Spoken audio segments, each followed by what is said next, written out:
PP58 Radio.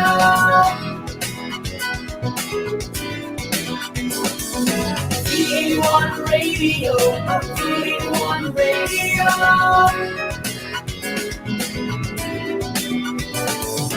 PP58 Radio. PP58 Radio.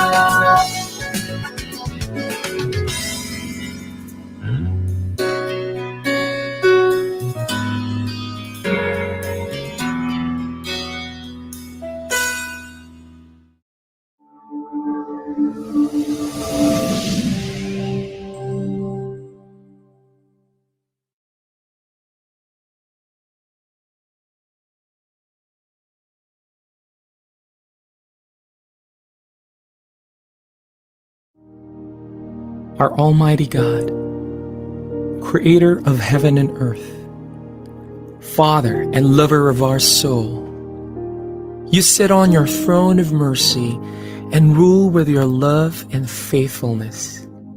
You are full of grace. We acknowledge your presence in our lives. Nothing is hidden in your eyes, even our challenges and struggles in life. We come to you with faith. We ask not only for our daily spiritual bread, but to seek your forgiveness and undeserving favor to heal our land, our family members, our friends and neighbors, even our enemies with COVID-19 and other diseases. Holy Spirit, help us to deepen our faith and see the opportunity to believe, obey, and worship. As we face this pandemic, you are Lord and God. Encourage us and change our hearts, not to fear, but to be full of hope and find ourselves praying and meditating your word. We believe no works of the enemy prosper to your children. Abba, Father, we believe that your Son Jesus Christ is Lord and Savior. He is the truth and our salvation. Hear our prayers, O Lord, and most of all, not our will, but thy will be done. We pray this in Jesus' name, the name above all names, who was and is to come. Amen.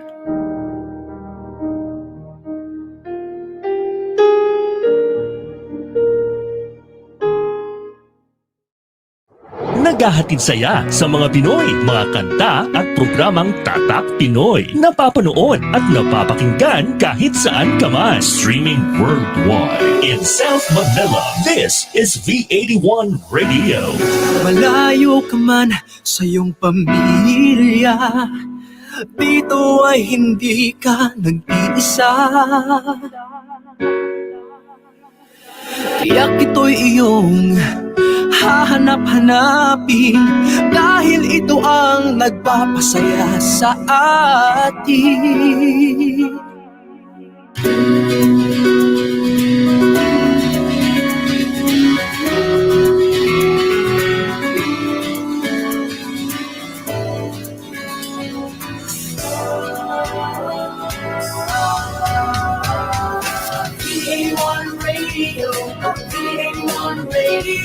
Ito ang radio mo, ito ang radio ko. PP58 Radio. PP58 Radio. Dahil mahal namin kayo. PP58 Radio. PP58 Radio. Para sa inyo ito, V81 Radio. Ito ang paborito ng bawat Pilipino. Basta all hits, all Pinoy, panalo.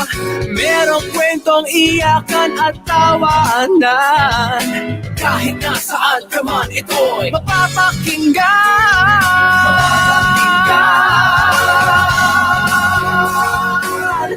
Oh, oh, oh. PP81 Radio. PP81 Radio. Ito ang radio mo, ito ang radio ko. PP81 Radio. PP81 Radio. Dahil mahal namin kayo. 381 Radio. 381 Radio. Para sa inyo ito, V81 Radio. Ito ang radio mo, ito ang radio ko. Dahil mahal namin kayo.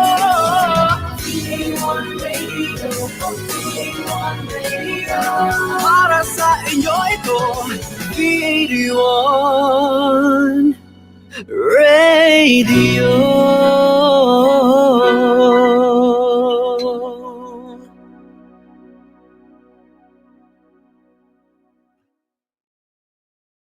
The views and opinions expressed by the host do not necessarily state or reflect those of the company and its management. Furthermore, the views and opinions of the guests do not reflect those of the host, the show, this station, the management, and the network.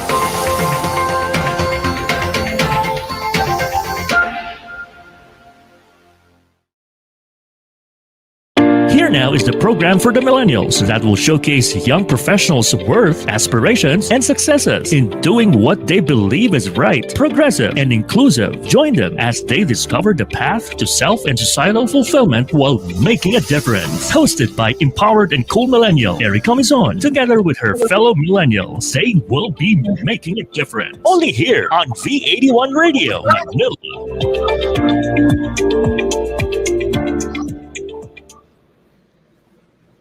Good afternoon, everyone. You are now tuned in to Making a Difference. This is a show created to inspire and motivate the youth of today. My name is Erika Mison, and I'm the host of Making a Difference. So good afternoon, everyone, to those who are watching via Facebook or via YouTube. Hello and good afternoon. Thank you again for spending your Saturdays here on Making a Difference. I'm so happy to have you here on the show. And for those of you who have been consistently watching Making a Difference since season 1, I appreciate all the support and the love that you've been giving to the show. So I also like to greet one of our frequent viewers. It's his birthday today. Happy birthday to Christian Clemente. I hope he's there. So if you guys could also greet him too in the comment section down below. Please do greet Christian a happy birthday. And thank you so much also for continuing to support Making a Difference. Okay, so before we begin, I'd just like to announce that the most anticipated youth convention of the country is just right around the corner.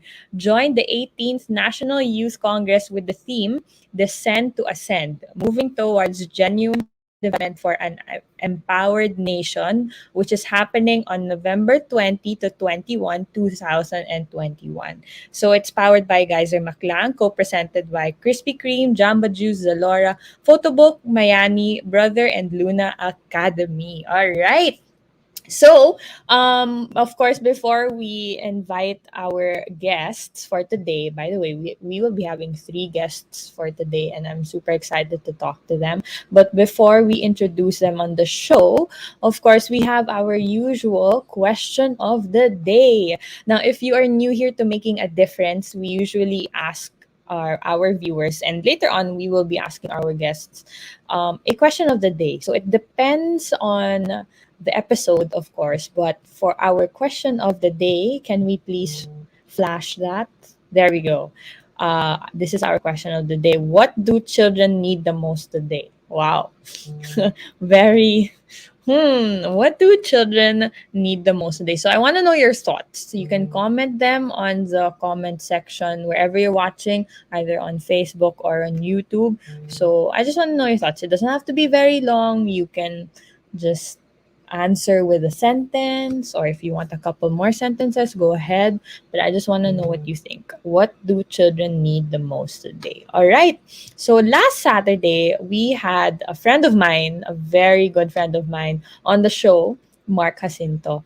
And he has been helping Making a Difference grow. Honestly, all the ideas, and he has been helping us a lot. So I have, ang dami ko ng utang sa kanya, basically. So he was on the show finally.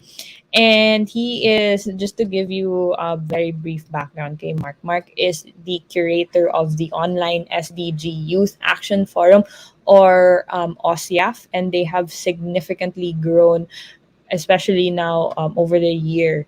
They have grown so much, and I'm so happy for them. And of course, now, just recently, he is part of the Rotary Club of Midtown Quezon City. So this guy, he is, honestly, he's just everywhere. And we talked about what he does, and how he manages to do everything that he does. So if you want to watch that episode, you can watch it here on Facebook, or you can watch it also on V81 Radio Manila's YouTube channel. Okay, so please don't forget also to share this live to your friends or your family members so that they can come in and join the fun. Now, for today, for the first segment, I would like to introduce to you our first guest, and she is the founder of Happy to Help. So we will be talking about that today. Please welcome Tita Chary Mercado. Hi, Tita Chary. Hi, Erika. Tita Hello to Chary. all of your listeners. Hello, Tita. How are you today? Alrighty. Okay, good, great. That's good. Okay. So, Tita Chary, before we talk about Happy to Help, please introduce yourself. Maybe you can give like a very quick like introduction on what you do. Okay. Yeah, so my name is Chary. I am a writer, a journalist by profession. But siguro for the past 20 years, I've been doing a lot of advocacy work. It started with like disaster relief, but soon it includes working with children. I have a literacy center, and that's a lot of feeding that's done there too. So that's for preschool children. I used to work. I used to also teach in the jail, and I do a lot of livelihood programs for moms who are unemployed, and even teens who are unemployed and who want some work opportunities. So happy to help. In other words, is as the name implies, it's if we see a need anywhere, we try to make ends meet. So like if somebody wants to give, they'll say, "Oh, I have these many sacks of rice I want to donate. Who would be the best person?" And then we suggest. So we're a conduit from between those who want to give and those who need, and then we Right. create opportunities in between. Okay. Okay. So, Tita, how did you start working towards your cause? Like you mentioned, you've done a lot already, but was there a moment in life, a moment in time, Yeah. na you realized na you want to really work towards this cause? I yeah, when I was thinking about that, no, I think it really began when I was a teenager. I was living in Alabang, as you know, and there used to be this center for street children right outside the village. It was called the Ling Up Home for Street Children, and on Saturdays or during the summer when we had nothing to do, my friends and I would go there, and even if we didn't have any money to give the kids any like financial stuff or food or anything, we would just spend time with them, talking to the kids, hanging out like the way an older brother or older sister would hang out. And I think that gave me an awareness of, number one, how easy it is to reach out to different kinds of children, and two, how needed it is that they have that kind of give and take with a person who's not necessarily the house mother or the admin of their orphanage or things like that. So from Ling Up, every time I'd move house, like I moved to Makati, then I started doing that with Verlani Foundation. So yeah, so from there, working with children became like just a part of my week, just another thing to do. Right, right. So, throughout that journey, Tita, were there any difficulties that you faced? Any hurdles that you had to overcome? And if so, how did you overcome those hurdles or roadblocks? Uh, I think anybody who's lived in the Philippines and goes around a lot will see that there are so many problems in so many different sectors. You can imagine healthcare, education, etc. And it's very easy to get overwhelmed and to think that you're not going to make a difference if you just like help two kids or ganyan.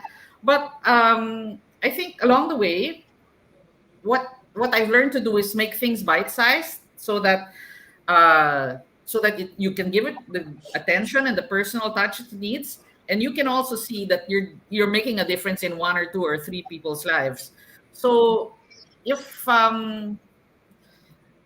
yeah, I think it's focusing on a small group and doing end to end. Like before, when we used to do preschool classes for poor kids, then we figured out in our class, if we look at it, why are some kids not learning? Because they come hungry, because the moms don't feed them breakfast. And then that's how we learned, oh, for these kids to learn, we have to feed them food, and we have to feed them before the class. So you if you think too big picture, you will be a drop in the ocean. But if you focus on a certain group or a certain cause, then there's a greater chance that you'll move forward with your goals. Okay. Okay. Tita, maybe we can talk about naman Happy to Help. Okay. How did it start? How did you put up Happy to Help? And when did it start actually, Tita? Yeah, very clear start there. It started. I'm sure. I guess you were alive then. Typhoon Adoy. So much of Manila was covered with. I mean, this happens in provinces, but it rarely happens in Manila. Na chest high water or lubog the cars. And so I was just like regular seeing all of the things in the news about these events, no? And a friend said, "Hey, let's go to one of these evacuation centers. Kawawa naman, let's give them food."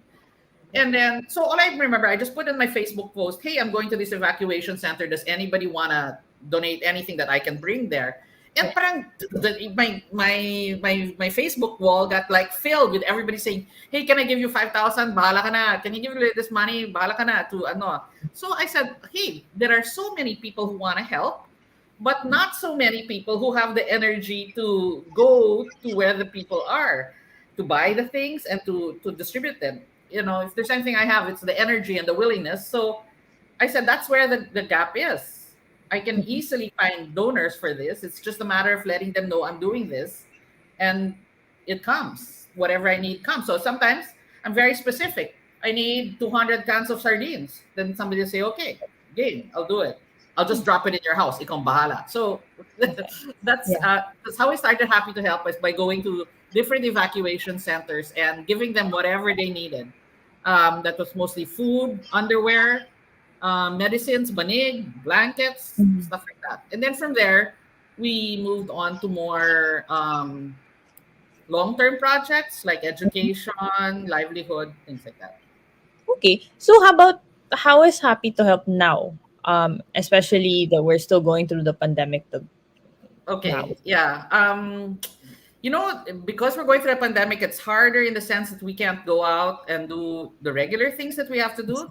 But it is more important than ever that we do something, because so many people have no livelihood now because of the quarantine, and education is very compromised because of the lack of face-to-face education in schools. So what we're doing now, it's I have a partner for the feeding, the Daughters of Charity of St. Vincent de Paul. So we feed. It's like a community pantry, but it's like a per family basis. We already know the specific families who need. They come at a particular time, and we give them a whole basket of food. That I don't know. So we do 100 families 3 times a week, and then for literacy, for tutoring, we have a face.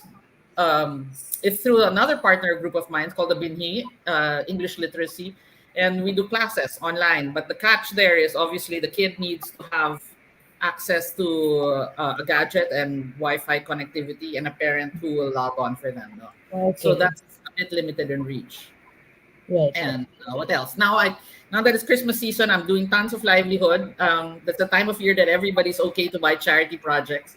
So I am dealing with 2 jails. One's making me baskets, the other one's making me paroles. And different people in the provinces who are making belens. What else am I selling? Angels. Oh, Stuff like that. nice. Because people want to buy charity. That's how I raise money for the full year. only Okay. during Christmas by selling things that other NGOs make. Okay. So, Tita, what do you think? Do you have any future plans, especially for Happy to Help? Like, how do you, what do you think you're gonna do, like, moving forward? Okay, moving forward. We're gonna have a big crisis. We are in a big crisis with regard to education. I don't know if you know that the Philippines already ranks the lowest in English, and math, and science out of the 76 OECD countries, and that was before the pandemic. With the Yeah. pandemic, you have kids out of school for 2 years, Yeah. and as you know, so many of the kids can't connect, don't have gadgets and things like that. So there's really going to be a huge education gap. Like there's going to be a whole generation of kids who, I don't know, I hope not illiterate, but whose education will be very compromised. The thing is, kasi when you first stop, it's very hard to get back on. You know, you Yeah. stop for 2 years, they get used to walking around in the streets or making money selling this or whatever. It'll be very hard to get them back on track. So I fear that our very high dropout rate will get even higher. And so I think we have to rethink how we are going to do education to teach basic skills to older people later on to make up for these missing years. That's Okay. one thing. Yeah, that I think Happy to Help will have to do. Right. Uh, Right. yeah, another thing that but this is personal yet. I haven't included Happy to Help in this. I'm a writer, and I just came up with a book on adoption, but that's completely different. Now I'm writing short stories for children, which are being translated to Tagalog. But these short stories are about this thing that's huge now: online sex exploitation of children. Um, I don't know if you're familiar with it, but I've read articles that the Philippines is the number one source in the world Oh of no. child pornography. Yeah. And so, in the sad cases, it's mostly parents who are selling the images of their children, no? So I don't know. I'm writing a couple of stories for children for them to be aware of this is wrong, or if you see this, you should report it. If somebody does this to you, you have choices. You can fight back, things like that. Right. Because Right. um,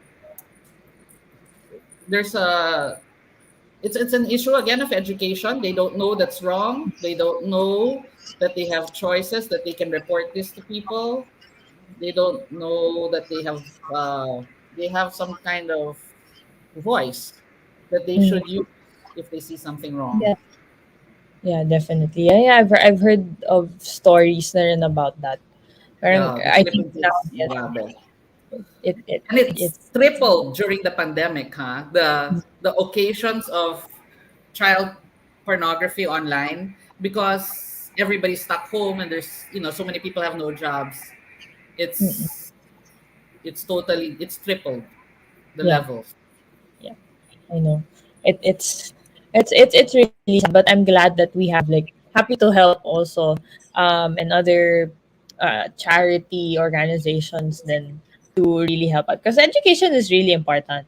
I mean, I Yes. definitely It, agree. it's the only way to empower an individual. If they don't have that, they will always be stuck with manual labor. And everything is it's so limited. Your ability to care for your family, for your health, for your community, for your planet is limited if you have no resources. Mm-mm. True. So, Tita, actually, I want to ask you our question of the day. Sige, yeah. I'll ask you muna question of the day. Okay. Can we flash that one more time, please? Yung question of the day. By the way, to those who are watching, you can answer this question. Just comment whether you're on Facebook or on YouTube, and I'll read your answers later on. So, Tita, what do you think children need the most today? Okay, without doubt, they need a relevant education. When Mm-hmm. I say relevant,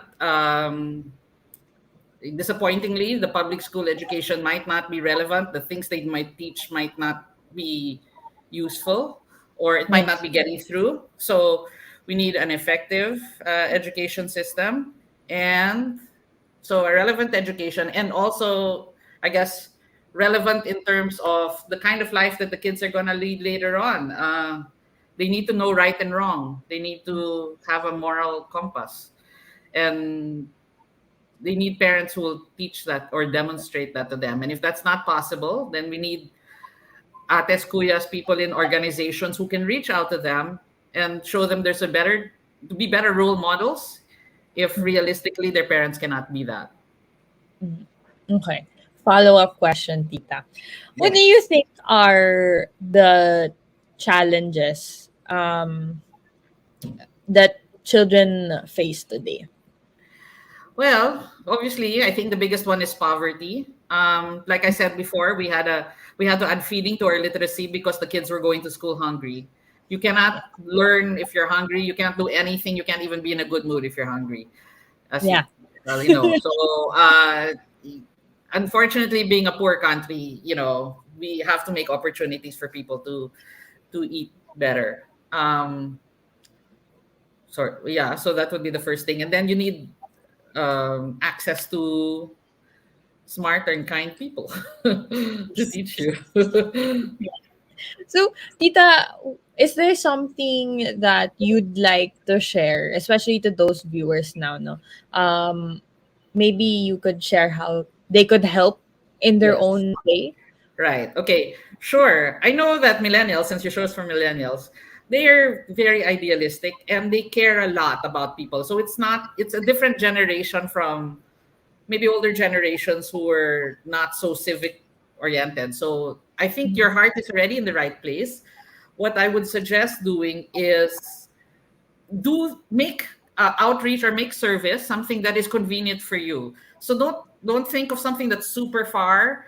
Just somebody, people in your neighborhood, the child of your helper, neighbor, somebody who's easy to access, so that you're very aware of what their stages in life and what they need, and then you can find a way to provide that. Don't be scared to put it out there, saying, "Hey, I know 10 kids who want to play soccer and they have no soccer shoes." People will donate if they see a cause. So all you really need to do is have a face-to-face interaction with people who need things, and your ability to help them will come naturally. So that's my suggestion for the millennials is, don't look for some, you have to climb a mountain to see an indigenous tribe and give them stuff. There are people who need you right in your neighborhood. So make it easy on yourself and make it convenient and make it fun, so that's the only way to make it sustainable. If not, it's just going to be a one-time thing or a two-time thing.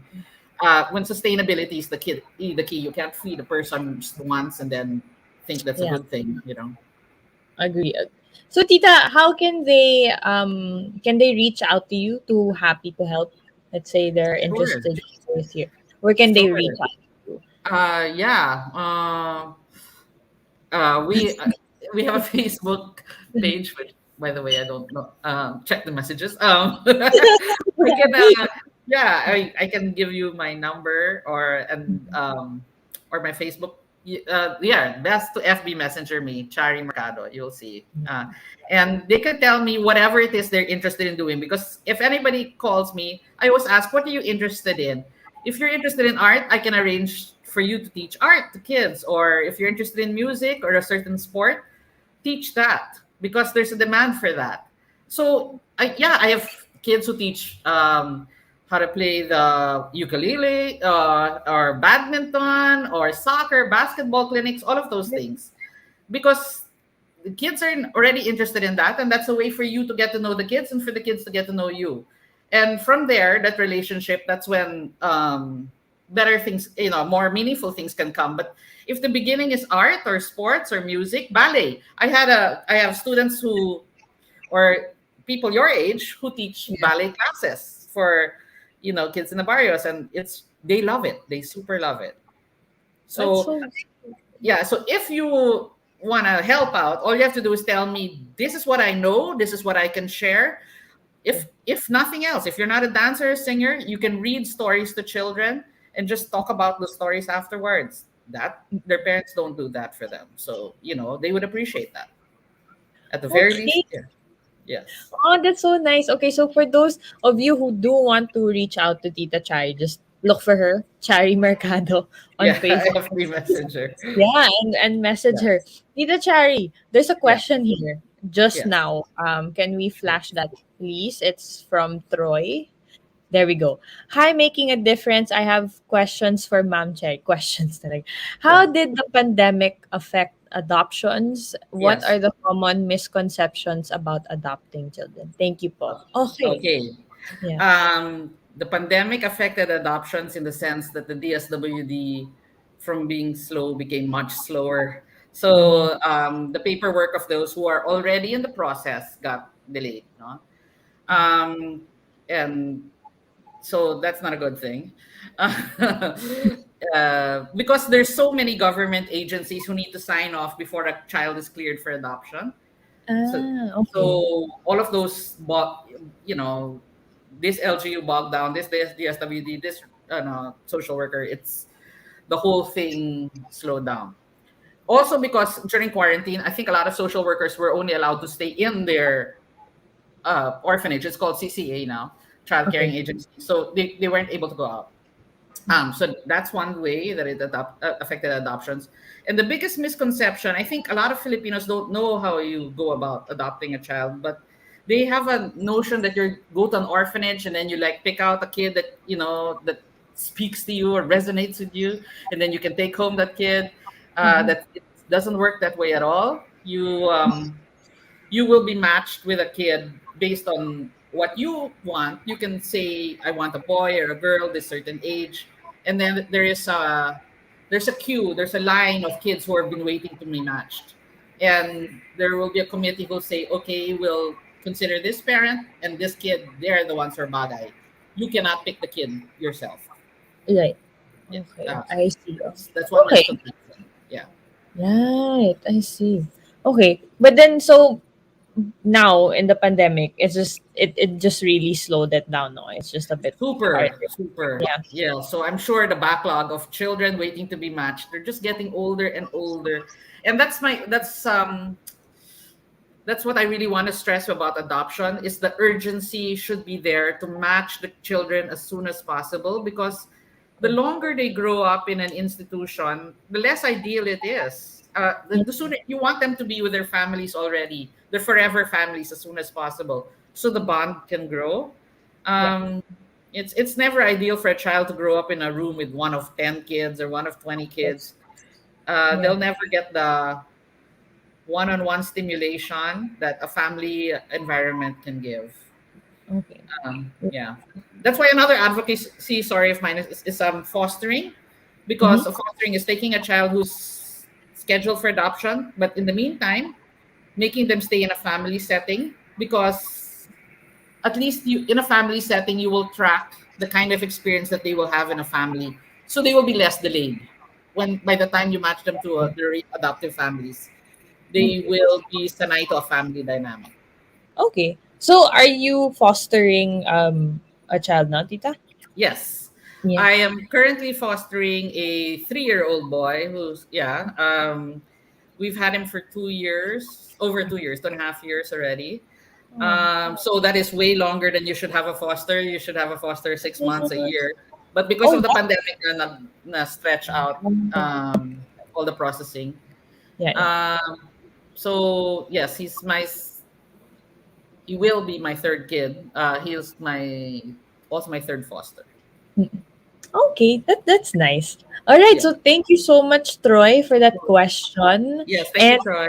yeah, interesting question. And Tita, thank you so much. Of course, before I let you go, maybe you'd like Yes. to say hi to maybe you have personal shout outs that you want to give before I let you go, Tita. Um, hmm. Well, I just want to say to everyone, the opportunity to give does not mean you don't need money or certain resources. I think giving your time and giving your attention is what's most appreciated. Giving your concern, and it's most needed, especially now during the pandemic. So if you're looking for opportunities to help, please let me know. The need is dire. That's all I can say. Or- yeah, Unfortunately, if you wanna reach out to Tita Chary, just do look for her. Chary Mercado on Facebook. Again, Tita, thank you yes. so much for Thank you sharing also, Erika. insights, All and right, I do, please do take care, yes, and I wish you all well. Thank you so much, Tita. sure. All right, so that was Tita Chary Mercado, the founder of Happy to Help. So we are gonna go on a very quick break, but when we come back, we still have two more guests to interview. So we will see you after a couple of announcements. We'll be back shortly, making a difference. Only here on V81 Radio, Manila.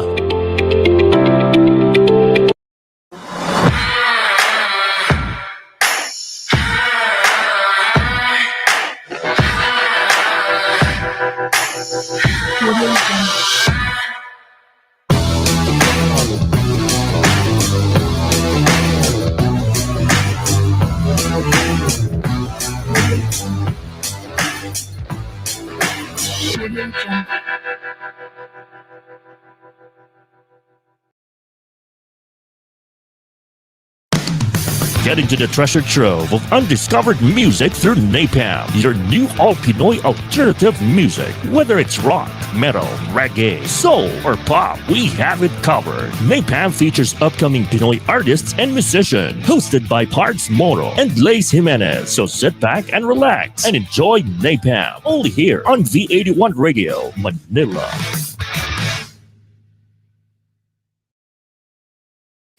Connected ka na ba para laging updated sa mga bagong shows, promos, trending news, viral videos, events, o patok na OPM hits? Just follow us on Facebook at V81 Radio Manila. Simple lang, itype lang ang letter V81 Radio Manila. O, di ba madali lang? Kaya i-like at i-follow na.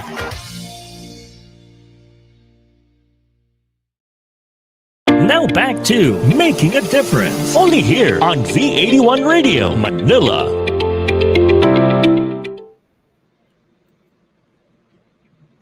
All right, welcome back to Making a Difference. If you are just tuning in now, my name is Erika Mison, and you are watching Making a Difference, a show created to inspire and motivate the youth of today. So just before the break, we had Tita Chary Mercado. So she is the founder of Happy to Help, and she was able to share what she does for Happy to Help and her insights also when it comes to the importance of education, especially here in the Philippines. And she also shared what's it like also adopting here in the Philippines.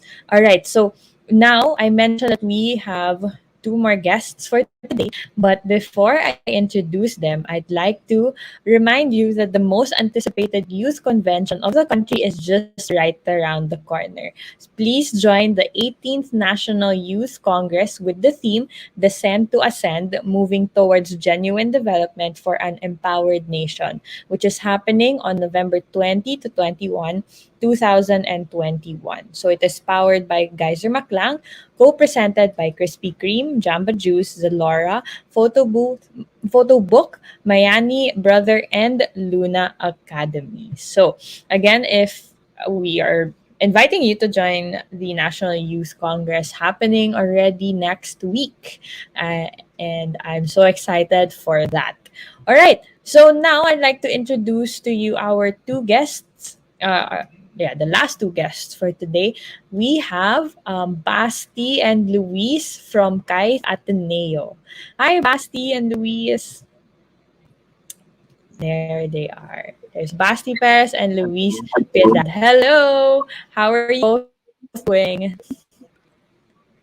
I'm okay. I'm doing good. Same. Good.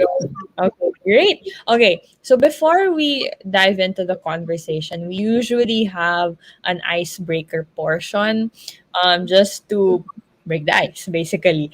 I will be asking you a couple of questions. You just need to pick, or you could just state like a phrase or like one sentence. No need to explain. So, are you both ready?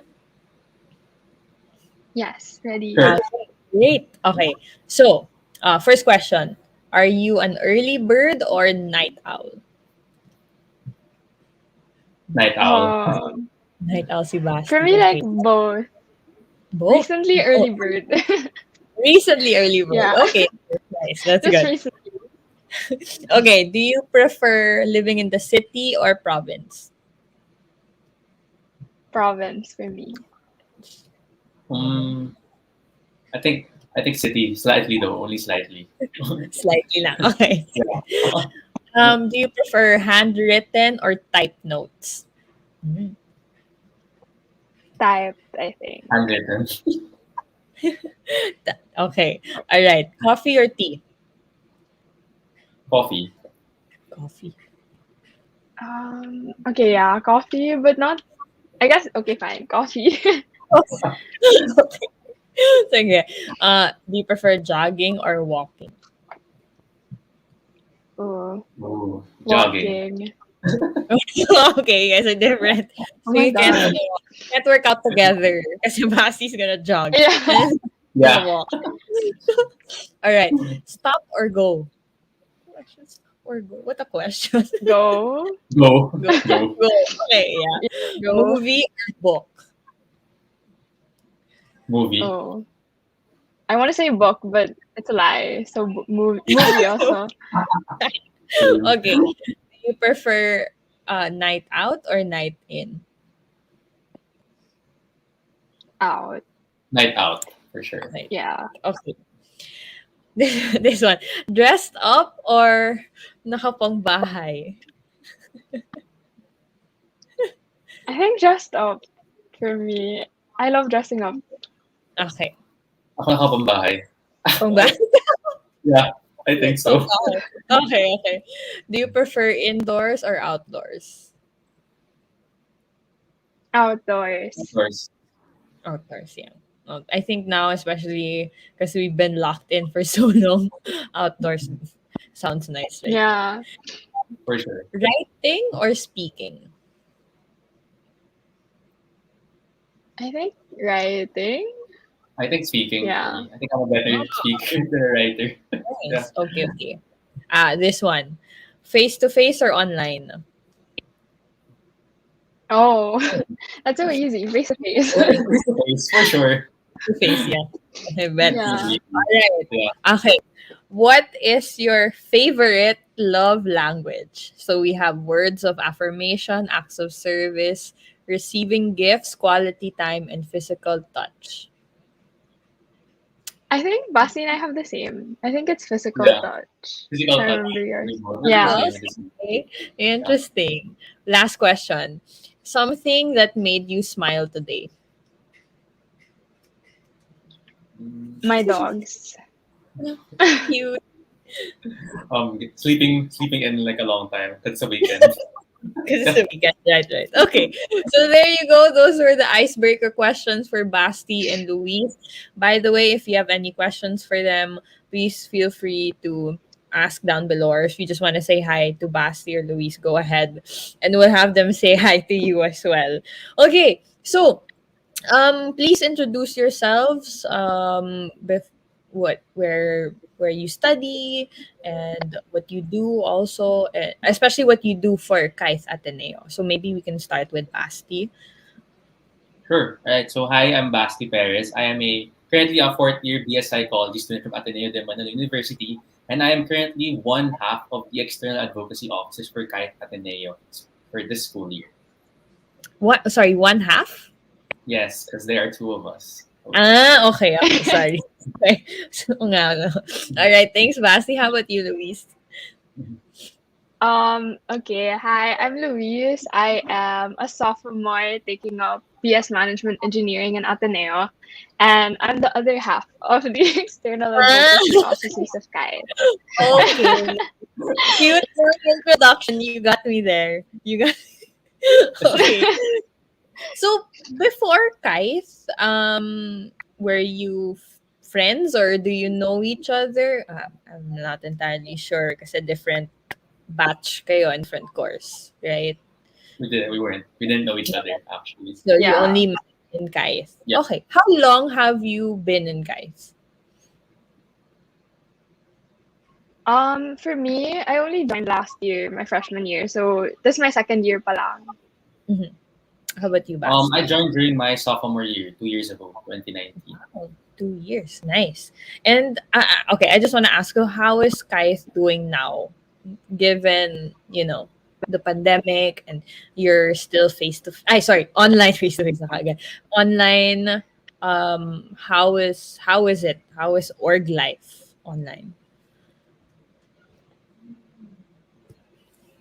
Anyway, again, I can Louise. go first. Sige, go Basti. Yeah. Well, it's different for sure. I guess compared to face, because I was able to experience face to face or organizational work naman, especially in terms of Kythe. I guess the big difference probably is the hospital visits. We don't have hospital visits, at least physical visits that include the students from Kythe-Ateneo, because we used to have those weekly. So every day from Monday until Saturday, actually, we had visits that included different sets or different batches of students who were able to visit the different affiliate hospitals of Kythe-Ateneo. But now, sadly, we can't do that physically. But in substitute for that, we have hospital activities instead, where we create creative modules, activities for the kids to play with. Even though we don't see them every week now, we still try to connect with them through that aspect. And a lot of our online initiatives are also adapted from previous face-to-face initiatives. But we also have new ones, such as camps that include activities for the kids for them to bond with the kiters friend, and we still have our online body events so that the kiters still have an opportunity to really interact with the kids, even though through an online setting. Okay. How about you, Louise? Did you join Kythe during the pandemic already or before? Yeah, I only joined Kythe last year, so already online. So I didn't get to experience the on-site stuff that they did before in Kythe. So yeah, I think similar naman with what Basti said. I think most of the projects were adopted to the online setting, but obviously it's a lot different, and we don't get to see the kids physically, which is like a big like one of the saddest parts. But yeah, I mean, at least we're trying our best naman to transform, what we used to do on site to like the online setting. So yeah. Right. Right, right. I want to ask you both. Do you have any personal advocacies that you stand for? And if so, does it play into your role now in Guys? So maybe we could start naman with Louise. Okay, I think I lagged a little bit, but I think you asked That's about advocacy. yes, yes. Yeah. Okay. For me, yeah, I actually have a lot of personal advocacies. I think that's really a big part of who I am. So, but outside of, I guess I'll just talk about the ones that's most related to Kythe, which is really children. So I advocate for children, children's rights, children's education, and especially like children with disabilities, and then of course for Kythe, like children with chronic illnesses. So yeah, definitely it plays a big role into like joining Kythe palang. That was my driving force, and then now that I'm here, it's really what keeps me going. Doing like thinking of projects for the sector, thinking of things that we can do for the kids. So yeah, I think my advocacy really plays a big part in what I do now for Kythe. Yeah, yeah, definitely does. How about you, Basti? I think similarly to Luis, I guess one of my main advocacies is definitely for children, especially their rights and education, and for the health sector. I really believe in what not just what Kythe does, even what different sector-based orgs focusing on children do, because they really are very noble causes, especially now in the pandemic where we can't really connect with kids normally, or like we can't connect them how we usually do, like physical in through physical terms. But another, I guess, advocacy, not exactly to Kythe, but I think I experience it more within the org itself as a managerial board member now, is grassroots leadership. So like really leadership from young people, really seeing how they organize their own initiative, organize their own roles, and really find ways to make meaningful contributions to their own personal advocacies as well. Okay, cool, cool. So, okay, I know you're both still studying, and I've had a couple of students also on the show, and I'm sure you would agree with them because they would say that it's difficult online studying online is difficult. But how do you both keep yourselves motivated, or is there a certain drive that pushes you every day to continue what you're doing, not just studying, but also um, volunteering or being an officer for Kythe? So this time maybe we can start naman with Basti. Well, I guess what keeps me motivated for sure, I think mainly is having to do it with other people. I feel like I really like working in groups. I really like being around other people who share at the same advocacies or same ideas of what to do, and being around like friends in my course, even friends in Kythe, it really motivates you to do well because people are so invested. People are so really putting their hearts into what they are doing. So I guess it's easy to find meaning through that because you just see how people are still motivated, even though it's kind of difficult now for sure. I think it's different. There are different dynamics in play, and you really can't. I guess the connections are different compared to face, but it's still very meaningful. I guess on my end, I still really find it meaningful. That's why I'm still motivated every day to do what I am still doing now, even in my last year in college. But yeah. Yeah. When are you graduating? Graduating hopefully after the next semester. So yeah. Wow. Okay. All right. Thanks, Basti. How about you, Louise? I think for me, it's a lot of like reminding myself of what I like my why, or like why I joined Kythe in the first place. So even though it's kind of draining online, because yun nga, like it's a lot harder online. Just like school, like face to face is a lot easier than online. Even though it's hard, I think it's really a lot of like reminding myself of what I'm doing it for, or who I'm doing it for. So for example, like in Kythe, I kind of just remind myself of like the sector and the kids that deserve like a better life, and so yeah, parang that keeps me going, and it makes everything make sense. I guess like it puts me in like this bigger picture. So yeah, you kind of forget about yourself when you think about things like that. So yeah. Yeah, that's really great to hear. And okay, prior to the pandemic, no, is there? I guess maybe this is more for Basti, since Basti has experience already volunteering for Kythe pre-pandemic and during the pandemic. But have was there any difference? Was there a difference that you saw in yourself um while volunteering? Like, have you experienced growth? Like, do you feel like, oh wow, this was me last year and now this is me this year? Did you ever have that moment? I guess there was, I think for sure. Yeah. Actually, the funny thing is, I think during on-site, I was a lot less active compared to I am now. Like these past 2 school years in third year and fourth year, I think I was more active in the online setting than in on-site setting. But I still went to like Kythe events, Kythe initiatives, even though I was just a member back then. I guess the big difference for sure is seeing how interactions and how I view the sector work now. Parang, I guess before with fiscal, but I was really happy with just being them, really interacting with kids. I think that's what I was really happy about, just seeing kids, really playing with them, and I like being around kids.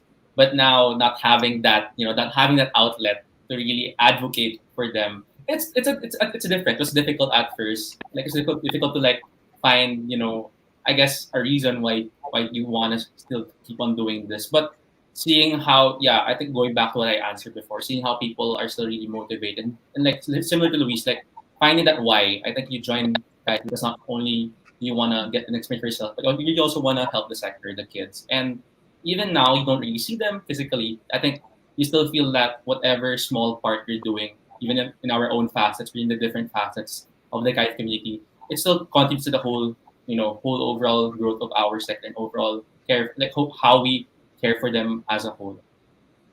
Okay. Um, is there anything that you've both done so far that you're really proud of and that you'd want to share to the viewers today? Maybe we can start with Louise. Okay. Yeah, actually, me and Basti, we started recently for Kaisamahan. It's basically like a community of orgs. I think we're about like 5 orgs where we really get to know other orgs advocacies, and then of course we introduce Kythe. And it's really just our way of reaching out and forming like meaningful relationships with other orgs. And then of Mhm. course like our way also of externalizing our advocacy in Kythe. And then we're also currently planning Kythe-Ateneo. So it's gonna happen in February, which we're super excited about. Yeah, it's just I guess to summarize, it's kind of like I don't know what to call it. Is it like a parang it's like an advocacy fair type thing. So there are like talks. There's gonna be a lot of activities for people who want to join. So yeah, if ever you guys are free on Feb, feel free to join us in Guy Friends. But it's still in the works right now. So Okay. yeah. Ooh, okay, excited. We'll talk about that more later. How about you, Basti? Actually, very similar naman to what Louise has said. I think that's what we are really mainly doing now as in our term this year. But I guess some other sneak peeks lang. I think next semester we are also planning on doing like I guess a messenger type of thing to the kids. Like we're try to send them written messages from not only Kythe members but also different people who are also interested in trying to connect with the kids, trying to make them feel that they are still cared for and they are still thought about. We haven't really fleshed it out yet, but that's also what part of our plans. Apart from Kythe Friends, just I guess our flagship project for the year. Yeah. Okay, this question I want to know: do you have what's your ultimate goal for yourselves? Is there something that you really want to reach, or like you see yourself doing in the next couple of years? Na, okay, I want to be doing this. This is like my ultimate, my end goal. You can take a Basti, you can start. Hmm. Okay. Okay, I guess that's interesting, yeah. Because I guess after graduating, I plan on going to med school. So I guess that's a big step up for me. Yeah, I think that was also part of my motivations in joining Kythe because it was connected to the health sector for sure. But that I Right. guess like growing in Kythe now, I think it's much bigger than that. Now it's really like trying to really contribute to the development of these kids. So hopefully not. I just don't want to become a doctor the next few years, but hopefully I'm able to still contribute to that advocacy that I had set out for these past few years for the kids. So like maybe Nice. I wouldn't say like a specialization for kids, but maybe even just still trying to volunteer in different initiatives or trying to spearhead different things that can really still contribute to this advocacy that I have set out on. Good luck with that, Basti. Go Thank for you. it. All right. How about you, Louise? Okay, mine. Actually, don't think I've ever thought of like the bigger goal for myself. But definitely I'm definitely gonna keep serving in Kythe. Like I still have 2 years. Actually, technically 2.5 years in college because I'm still a sophomore. So I'll continue serving in Kythe, obviously. And then after that, I hope I still get to be involved in the advocacy somehow. I plan on going into law school after, so I don't really know the Nice. plans yet. But I think also though, like a big goal for me in a more like general sense is also I want to keep fighting for the NICA. The NICA is the National Integrated Cancer Control Act. So it's actually one of the major things that help us in guys. Parang it's one of the our I guess like guiding what do you call it, like principles or something. It's basically like a law that mandates CLS or child life services to be offered to kids with to cancer patients. So not just the kids, but cancer patients in general. But yeah, it's something that's not being implemented as as well as it should be. So it's really like our goal in Kythe, not just me, but everyone in Kythe to see that happen in the future. Like hopefully we can see more kids being offered CLS. And yeah, I feel like because it's a really important part of their development then. So yeah, I think that's my bigger goal. So yeah. Such big plans for both Basti and Louis. Super excited for you both. Go for it. Like what I tell my friends, go for gold. That's what I tell them all the time. Okay, we have a question for both of you actually from Troy again. Can we flash that here, please? we have a question from Troy. Sige, I'll read it. He says, "Hi, Louise and Basti. How do you manage and carry out your projects in Kythe given the pandemic conditions?" Yeah, good question. Mm, okay, I can start actually because I think one thing we've already learned from last year. Parang last year was like trial run, I guess. Everything was online and everything was like new, obviously, and we're all trying to transition and adapt. But this year, I think we're more trying to transform. So we're really trying to make the projects, more value adding to the participants or to our members and obviously to the sector.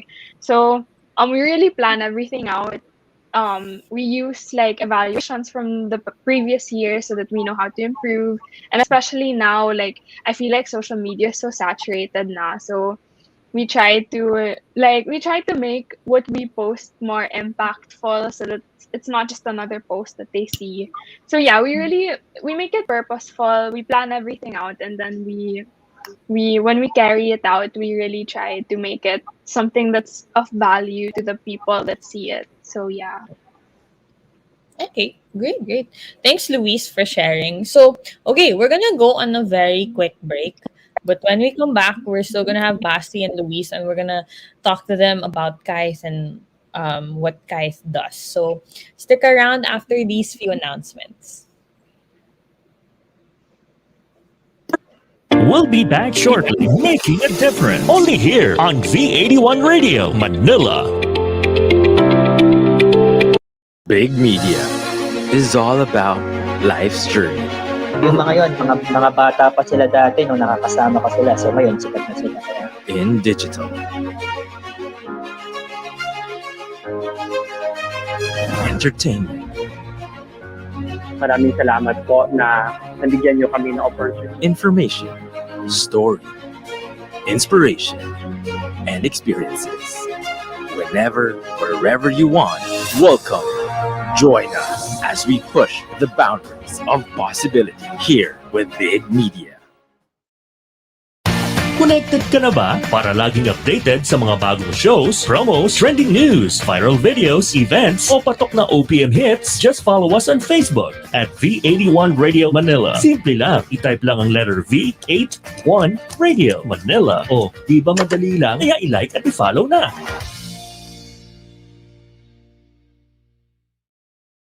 Now back to Making a Difference. Only here on V81 Radio Manila. All right, so welcome back to Making a Difference. Just before the break, we had our last two guests for today. We had Louise and Basti, and they talked about their personal advocacies and a bit of Kythe, the organization that they volunteered for. But before I call them back on, I'd like to flash again our question of the day to our viewers. So again, if you're new here, we usually show our question of the day, and I'd like to know your thoughts. What do you think children need the most today? So comment your answers down below, whether you're watching on Facebook or on YouTube, and I will be reading them at the end of the show. All right, so I'd like to call back our guests, our last two guests for today, Basti and Louise from Kythe-Ateneo. There we go. All right. So we've been mentioning Kythe for the past couple of minutes, but maybe one of you could briefly explain what Kythe-Ateneo is and what it serves. I think I can take this. Sure. All right. Okay, so Kythe-Ateneo is actually the student arm of the bigger Kythe Foundation, Inc. So Kythe Foundation Inc. is our parent organization, if you could call it that, and they've been in operation for almost 30 years actually. I think this February they'll turn 30 years old. So yeah, this actually started off as a thesis. I think Kythe started off as a thesis, a master thesis between two students, namely Ate Girl and Ate Car. And actually they're still in the org now, and they're still very active. So 30 years later, their thesis about really what Louise mentioned a while ago, the child life service and how it was integrated into the hospital setting. They did it by administering a hospital drawing test. So they asked kids to draw like draw what they think of hostels and the people inside of them, and they administered CLS after that. And after 6 months, they were able to see that their drawings they drew about hostel and the people inside of it again, and they saw it become more colorful, more I guess more vibrant compared to the previous test that we had. So that parang that I guess that proved that CLS was actually working in terms of really helping these kids feel more normal or feel more at peace with what they are going through because it's really difficult. And going back to the second part of the question, what they are advocating for. So Kythe-Ateneo advocates nga for the holistic development of the children that we have, so that to make sure that these kids are properly well taken care of, even if they are going through these difficult situations in life. So yes. Oh, all right. So how many are you now in the Ateneo branch? Is that the right term? Ateneo branch. Yeah, I think we call it that. Yeah. Currently we're around more or less 250 members this year. Nice. And are you open to accepting new members now or not? We actually just finished our recruitment week. So I think how it's at Ateneo is we have 2 weeks for recruitments for all organizations, and that's where we're able to screen our applicants and really accept them into the organization. So that happens every year, and every year we have retention requirements now so that people can still get retained for the org in the upcoming school year. All right. So you're both the external advocacy officer, right? Is that the okay? What do you both do as an external advocacy officer? Well, as external advocacy officers, we're technically the external arm of the advocacy Okay. department. Oh. Ay, sorry.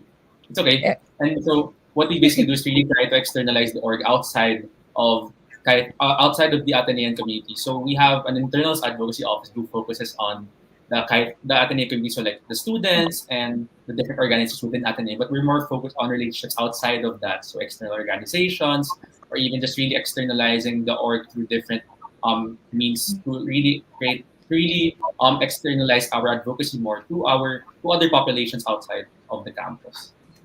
All right. So, any memorable experience that you've had already with Kythe?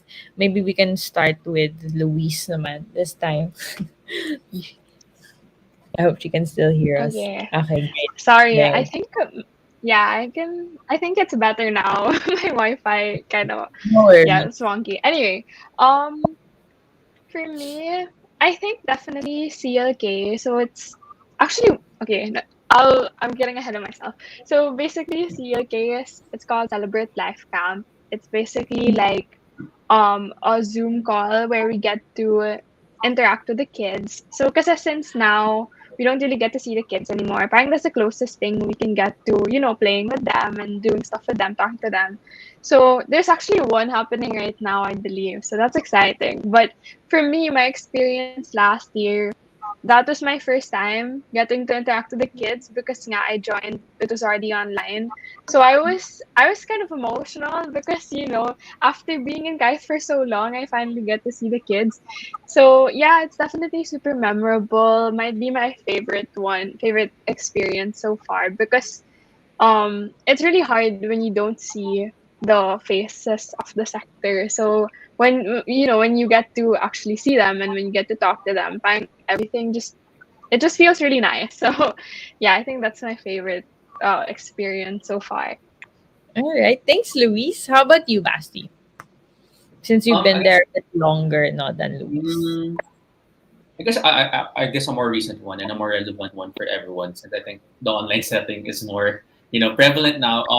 Last year we had Kite flying, so it's actually an on-site project, but we transferred into the online setting, and I was part of the core team for that project last year when I was still a member, and it was very nice because it really retained a lot of the novelty that the physical iteration of it really had. So like you're actually able to see the kids. That was the fun thing. We're able to interact with them, see the kids, and during the week, since at the Kythe week, we have different speakers who really shared their advocacies with us, shared what they are doing. We also have the different workshops. We even had like an advocacy panel talk where we were able to really invite different advocacies inside and outside Ateneo to talk about their advocacies. And we also had kite flying, which is where we were able to interact with the kids. Like we had a booth system, so we invited people over online to do booths. Like we had a puppet show, we had like a bracelet making workshop, which we were able to send kits to our kids to really for them to really be a part of it, and we were able to do it alongside the kiters. It was really meaningful, even though I was part of the core team. I wasn't technically part of the project when it was. I was focused on organizing it, but it was still really nice because you really see the fruits of your work, like people enjoying, the kids enjoying, and just really it just made it really more meaningful, even though it might seem very technical what you might be doing behind the scenes as a project manager. But it was really still very fun just seeing people enjoy it, especially the kids enjoy it. Yeah, I bet. And it sounds so much fun. Parang I want to join.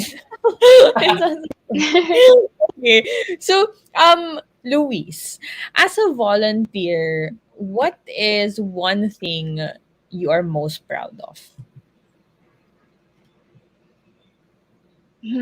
I think like a more general answer is like how far we've taken the advocacy, because I'm just glad that I was part, because me and Basti were actually under the advocacy department, so we work on trying to contextualize the advocacy in whatever setting we're in. So now that it's the pandemic and it's online and stuff, we've really taken the advocacy to another context, and I'm just really proud that we've done that, because now we get to see the advocacy in like this, in a more like personal way, and we really try to make other people learn the advocacy in their own ways as well. So yeah, I'm so proud of how far we've taken it, and how much we've done for it, and how much we're still doing. And I think that's it, naman. Thanks, Louise. How about you, Basti? I'm gonna throw the same question. What is one thing you are most proud of as a volunteer?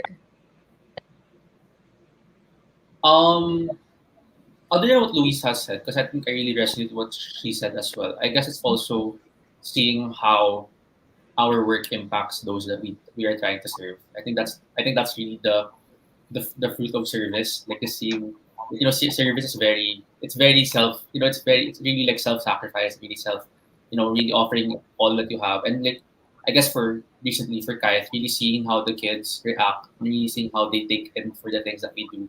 Even though me and Luis only constitute one facet of Kythe-Ateneo, it's still really nice seeing the other facets and how their different initiatives tackle the needs of the kids, even in this time. Like, even though we don't see them, we don't necessarily get to talk to them all often. Just seeing pictures, or hearing things from our coordinators of how the kids were able to take in the different projects. It really is very rewarding in that sense.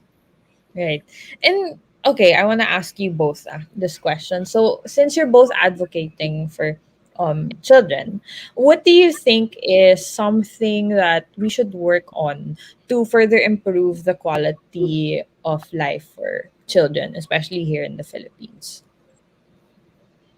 What do you guys think?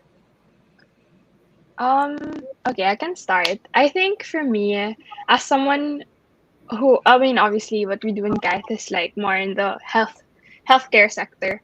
I think we really should work towards a more inclusive and a more inclusive health sector for like everyone, because apart from like my advocacy with Kythe, which is like advocating for kids with chronic illnesses, I also advocate for kids with disabilities. So I think through that I've learned a lot about how really like even SPED schools here in the Philippines, first, there's not a lot, and then second, the ones that we do have, they don't have all the resources that the kids really need. And obviously a big part of a kid's life is really like their well-being and how they are like physically. So I think it's really important that we work towards really having a more inclusive country for them. So not just healthcare, but also like in the in all sectors, actually, like in the education sector. And just trying to make the kids like improve their quality of life, because at the end of the day, they're still kids and they're growing and they need everything that that we can give for them so that they can have that proper growth as children. So yeah. Thanks, Louise. How about you, Basti? What do you think? I think similar to what Ma'am Chary said a while ago. I think education definitely, especially in the children age, like in their ages. I think it's more crucial now. I think what she mentioned, because people, I guess children are out of school and they are lacking the interactions they usually have or that we usually expect them to have. And yeah, I think personally having a little brother and seeing him, just at home, they're trying to learn by himself. I couldn't imagine myself as a kid going through the same, I guess difficulties of the online setting. And not because the online setting, I guess not because it's bad or like what they're getting is bad, but I think it's how it's being just how I guess the divide is greater now in terms of educational quality and really how we're able to reach these children. So I think advocating for a more equal educational approach for everyone so that all kids are accounted for and all kids have similar education quality will be a big step in improving the condition of children like in the nation. Yeah, agree. I want to ask you both the question of the day. So, can we flash that here, please? Our question of the day. There we go. Okay. So, what do you think children need the most today? How we can start one with Basti this time. What do you think? I guess going back to my brother, like I guess he's a little boy, so I think what children really need most is interactions, like really, I guess multiple interactions, like social interactions, because a lot of them are stuck at home, and that's not their fault. I mean, we can't really do anything about the pandemic you have now. But I guess coming out of this situation, I think we have to really give our children the opportunity to really interact, like meet new people, meet friends in school, meet their teachers, meet different people who can still hone their different skills. Because yeah, it's pretty limited now. You only have your family usually with them, and I think having those different avenues where they can really get to express themselves, get to really find out more about themselves. Because I think maybe we could all attest to this that we really found a lot of growth with the different people we met growing up, and hopefully these kids that we have now are able to experience those kinds of things coming out of this situation. Hopefully soon. Yeah. How about you, Louise?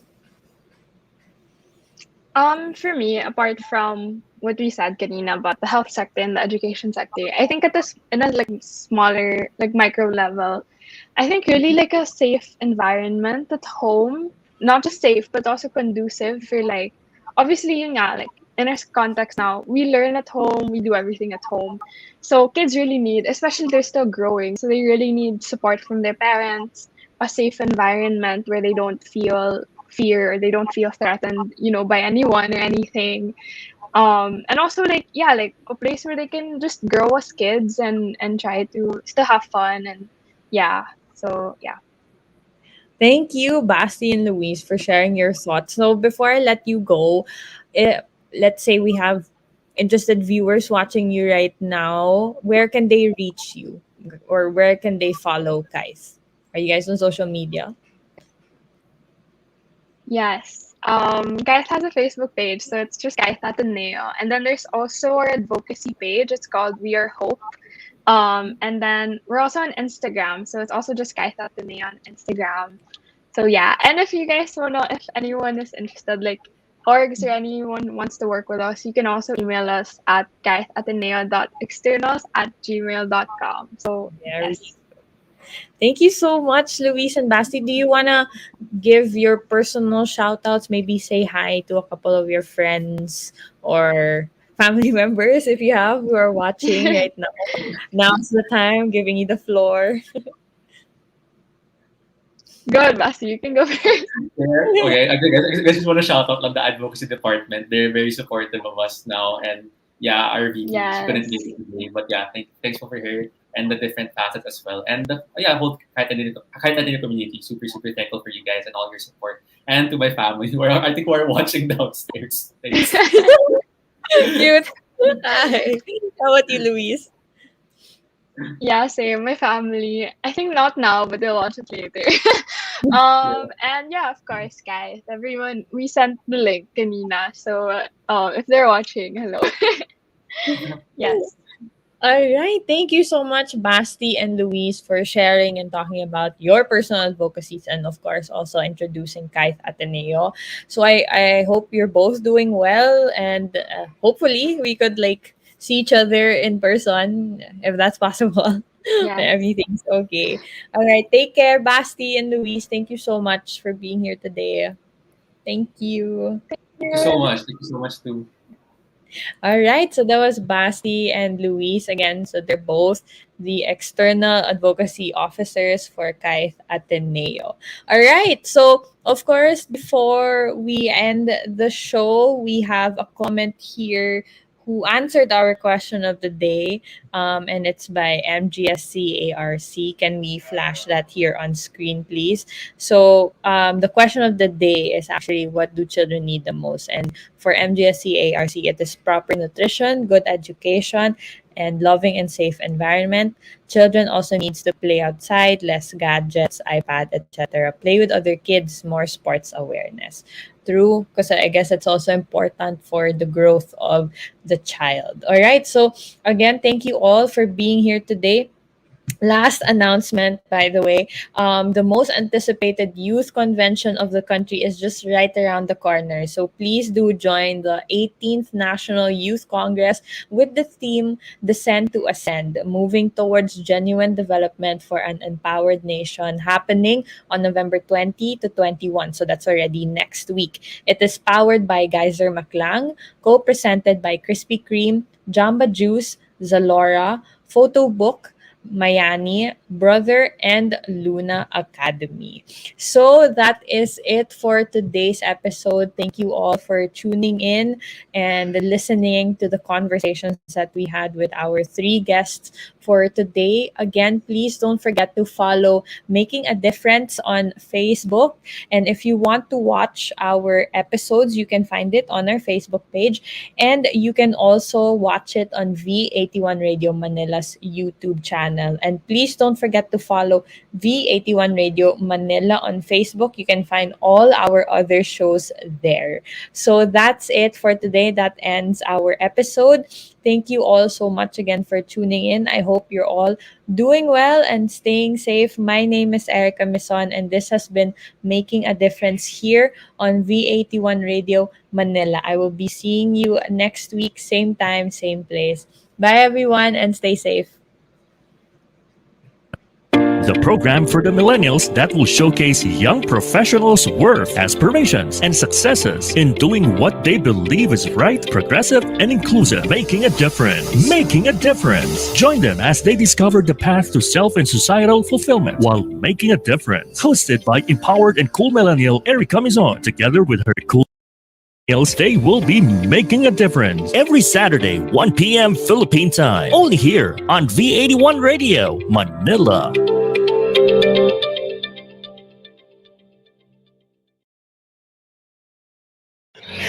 Tunog Pinoy, Tatak Pinoy, your all hits, all Pinoy digital radio station in South Manila. This is V81 Radio.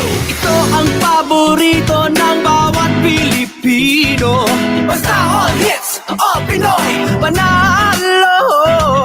Merong kwentong iyakan at tawanan. Kahit nasaan ka man, ito'y mapapakinggan.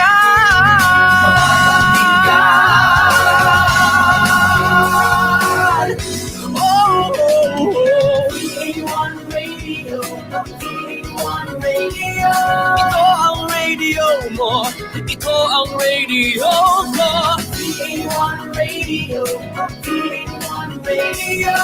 Dahil mahal namin kayo. V81 Radio, V81 Radio. Para sa inyo ito, V81 Radio.